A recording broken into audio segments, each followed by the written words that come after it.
morning, it's Pastor Dick here, and we are in our study of Exodus.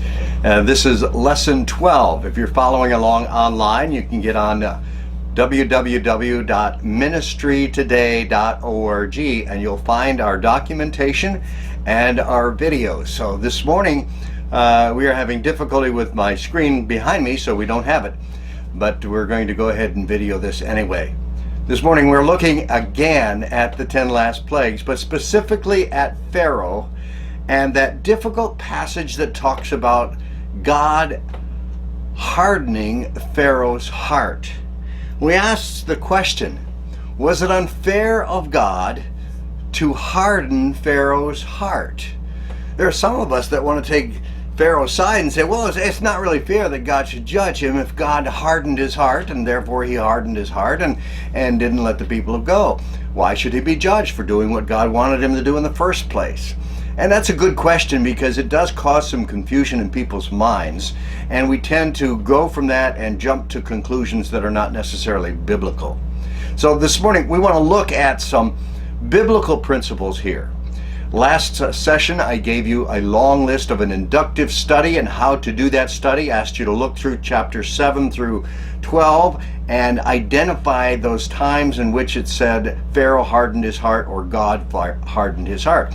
We will find that there are 19 such references. 19 times God referenced Pharaoh hardening his heart or God hardening it for him. Out of those, if you do the list properly, you'll find that 9 of those, it was Pharaoh hardening his heart, and 10 of those, it was God hardening his heart. So the natural question is, which came first, the chicken or the egg? Did Pharaoh harden his heart first and then God harden it more? Or did God initially harden it and then Pharaoh hardened his heart in turn? Those are difficult questions. Now, let's begin by looking at Pharaoh's hardening of a heart. We sometimes assume that everything was normal before God began this process of hardening Pharaoh's heart.